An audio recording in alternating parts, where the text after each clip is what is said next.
Chicken Genius talk about? Let's share a question from Ken McElroy. How about 5 traits of millionaires that I know? And of course, we will talk about Fed Day. We got the one and only Sonny here. He wanted to say hi to you all. He was climbing up my leg, so we'll put him down. There you go. Alrighty, folks, let's get into it. So if you don't know who Chicken Genius is someone out of Singapore who made a name for himself during the pandemic and was simply killing it in the stock market. He is, near as I can tell, a former trader, has a great understanding of the macro environment, and is someone that I watch. He doesn't do a lot on YouTube anymore. He has definitely migrated over to X or Twitter. I caught a speech that Chicken Genius gave about inflation, and I thought his insights on inflation were important for you and I to discuss, because if he is right, it may change what you and I do going forward. So let's get into Chicken Genius and what he had to say. First, Chicken Genius made a very important point. The world changed. The financial system changed, in his opinion, the day Silicon Valley Bank went bust and nothing happened. Of course, Chicken Genius is talking about the bank funding emergency process that was rolled out, where banks could pledge 10-year notes at par, all of that. Chicken Genius calls that stealth QE, and basically went on to say that is a sign that the powers that be will not let the system fail. They will do everything they can. All of his talk started there. Then he moves forward and he talks about inflation. What he did around inflation was interesting. I don't know if he's right, but it's interesting. He broke inflation into 2 parts. He called it High Street. For you and I will call it Main Street. What do you and I buy? Gas, food, clothing, stuff, right? There is that inflation bucket, which again, according to Chicken Genius, is on the slow decline to 2%. That is where it gets interesting. The second bucket. In the second bucket, he puts assets, scarce assets. Now, he is calling it commodities. He is obviously very, very big into crypto and real estate. Basically saying, hey, if you go back to what happened after Silicon Valley Bank, the powers that be aren't going to let the system fail. What does that mean for fixed or scarce assets? It could mean we have, he called it monetary inflation. Again, you and I will just simply call it asset inflation, or debasement of the currency, whatever you are comfortable talking about. What is interesting to me, again, obviously completely biased, when I look at real estate, my portfolio, not only is it kind of an inflation hedge, remember we have a shirt that says, I use inflation to get rich, ask me how. I've had that for 2 years. But you've got to remember, at least in the United States, we have the magic of the 30-year mortgage. So what we are able to do with real estate is we're able to fix the expense side, and we let inflation run on the income side.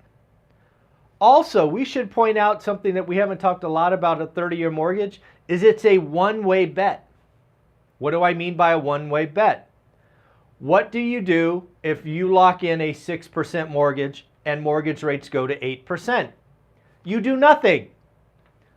But what happens if you have a 6% mortgage and rates go to 4%? You refi. So again, not only do we have a 30-year fixed rate mortgage, we also have a one-sided bet. If it gets better, we can take it. If it gets worse, who cares?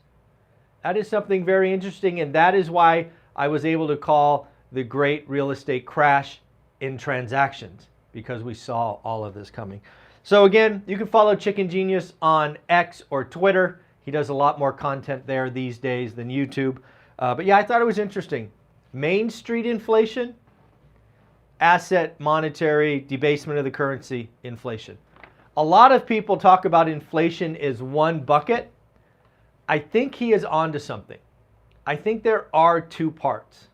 So again, something I will be digging into more, something I will be thinking about more, but I thought I would share. Ken McElroy, just this morning, Ken McElroy asked this question on Twitter or X, of which I replied. So if you are on Twitter or X, you can follow me at one rental at a time. Ken McElroy asked, basically, why is everybody afraid of becoming an entrepreneur? I think that's a fair question. I think over the last month or so, you have seen me talk with folks like Jason and others about being an entrepreneur or about being an employee.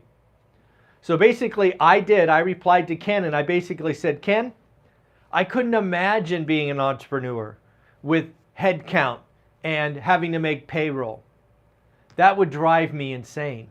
But I am very comfortable being an employee, living below my means, and investing the difference. If you go back to the cash flow quadrant, right? Employee, small business, big business, investor, I think. The goal is to be the investor, or at least that's how I read the book. So I was an employee and an investor. I could not imagine having employees. I could not imagine having the stress of making payroll. It would probably eat me alive. I again think there are people perhaps like Ken, like Gary Vee, like Alex Hormozi, like Ryan Pineda, who make entrepreneurship sexy, and I would argue they make it the goal. I don't think it is the goal. If that's who you are and that is how you are wired and you don't get these butterflies and stress signals like I would, go for it. But let's not talk down to employees. Employees, A, could have a career. Are you an architect, a dentist, a lawyer, a salesperson, whatever? There are great careers that pay great money that you can do great things with. You can also just be a straight up employee, live below your means, don't inflate your lifestyle, stack paper, get really good at something, and earn financial freedom in 10 years. I am really starting to get behind the idea that being an employee and doing these other things is the path to financial freedom for most people. So Ken, I gave you my thought on X. Let's see if you reply. And again, you can follow me at one rental at a time. 5 traits of millionaires that I know. So again, folks, if you don't know, I just got off a river cruise. River cruise had about 180 passengers. The average net worth of the people that I spoke with on that cruise had to be about $10 million. If you don't know, a river cruise is ridiculously expensive. So if you get on a river cruise, you have some disposable income. So one of the things that happens when you're on a 14 or 15-day cruise and there's only 180 people, you start to get to know everybody and you get to know their stories. So again, of the average net worth of the folks on the boat was 10 million. These are the traits that I kind of pulled together over a couple of weeks. Oh, where's my list? Here it is. 1, they are generally positive people. They believe that the world will be better in the future. They don't know how, they don't know what, but they are generally positive. I, to date, have not met a doomer who is a millionaire. I haven't met them. People that are negative stick their head in the ground or run around like Chicken Little. The millionaires and the multimillionaires that I met on that cruise are generally positive. Now, they aren't all sunshine and rainbows. They know there are risks. They have insurance. They have all these things. But they generally lean positive. Number 2, they clearly understand delayed gratification. Whether they were a lawyer or a doctor who built big practices, whether they were entrepreneurs who built small businesses from one location to many, whether they were employees that live on a pension and have investments, whether they were real estate investors. They understand delayed gratification. They don't have FOMO. They are willing to place small incremental bets over years and decades for a future outcome. Number 3, they believe in themselves. They believe that they can do it. They don't have, unconscionable kind of, belief, but they know that if they do the work, they keep moving forward, they'll make mistakes, but they can pick themselves up and they can keep going. You got to believe in yourself. You have to believe in yourself. 4, all the folks that I spoke with, and I spoke with probably half the boat in general, so about 90 people, all of them made most of their money in one thing. One thing. Was it a practice? Was it a business? Was it real estate? One thing. They didn't diversify. They were frankly unbalanced. I am really starting to harp on this one. I know there's diversification. In fact, Stanley Druckenmiller, just today, Stanley Druckenmiller said, diversification is the most misguided concept taught in business school. The greats don't diversify. Again, I was on a boat. Average net worth was 10 million or above. Almost, I can't think of anyone. So of the half the boat that I spoke with, they all got rich in one area. One. And number 5, bad stuff happens. They take full responsibility. I think there was a book by the Navy SEALs called Extreme Ownership. I think of that. I'm blanking on his name at the moment. If you haven't read that book, it's one of my highly recommended. Jocko Willink. Highly recommend. I actually got an autograph from him. I like that. That's one of my treasures, the Jocko Willink autograph. Number 5, again, they take full responsibility. They don't blame others. They don't get in this pity party. They make the mistake, they learn, they try to not do it again, and they move forward. There's a lot of wisdom, I think, in these 5 traits. Ask yourself, where are you on these 5 traits going forward? Out-of-state investing masterclass. I brought this up yesterday, but I think it was important enough to bring up today because there's a lot of people that watch on Monday that don't watch Sunday. Folks, the one and only Millennial Mike gave a master class on investing out of state, and we are giving it away for free. If you don't know, I'm hosting a one-time only 10-day boot camp. Day 8 was out of state or out of area investing. All you have to do is go to the brand new or relatively new YouTube channel called Best of ORaaT, ORaaT, Best of ORaaT.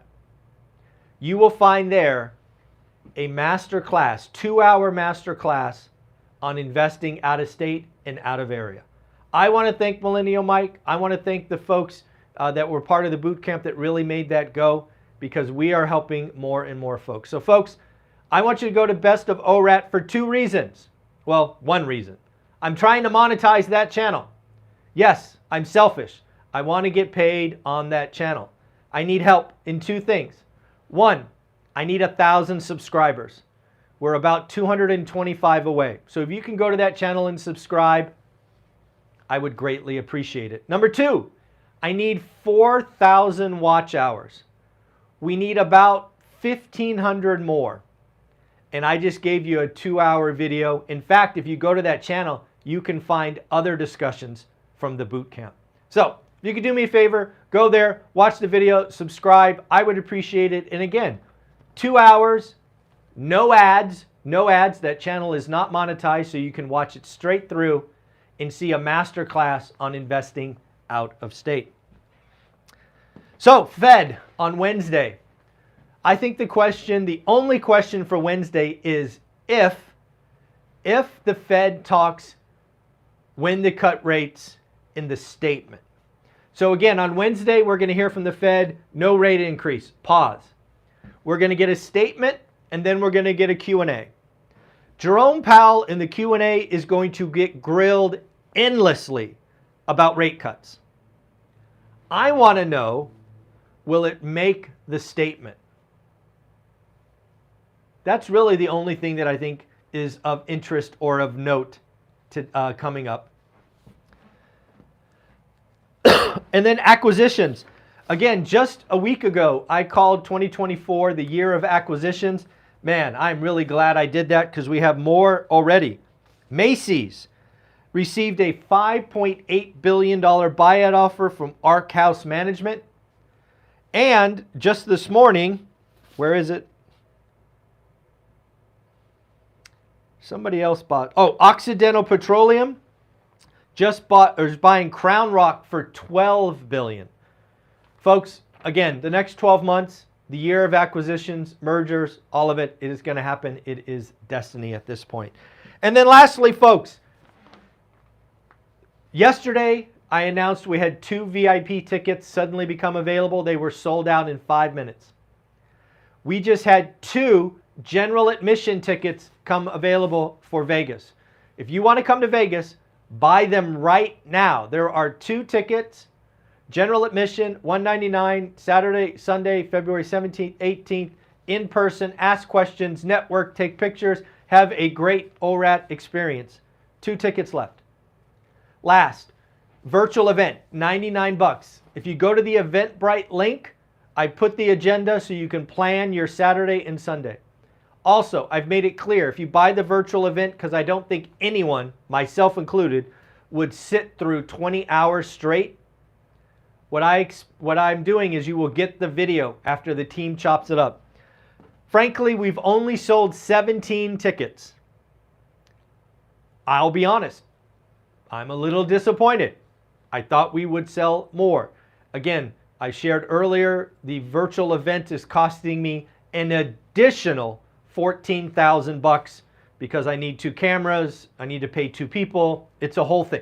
Everything in Vegas is ridiculously expensive around events. So I asked you if you wanted a virtual event. Seemed like 100 of you said yes. So we're doing it. I know, maybe you're going to buy later. I get it. I understand. But hey, do me a favor. Let me understand that I'm frankly not going to lose money on that part of the business. And buy the ticket. That would be great. So again, folks, Monday, December 11th, Chicken Genius talks about 2 types of inflation. Ken McElroy talks about, hey, why isn't everybody an entrepreneur? I give you 5 traits of being a millionaire, the out-of-state master class, acquisitions fed on Wednesday. That was a great daily show. Take care. Have fun. Bye.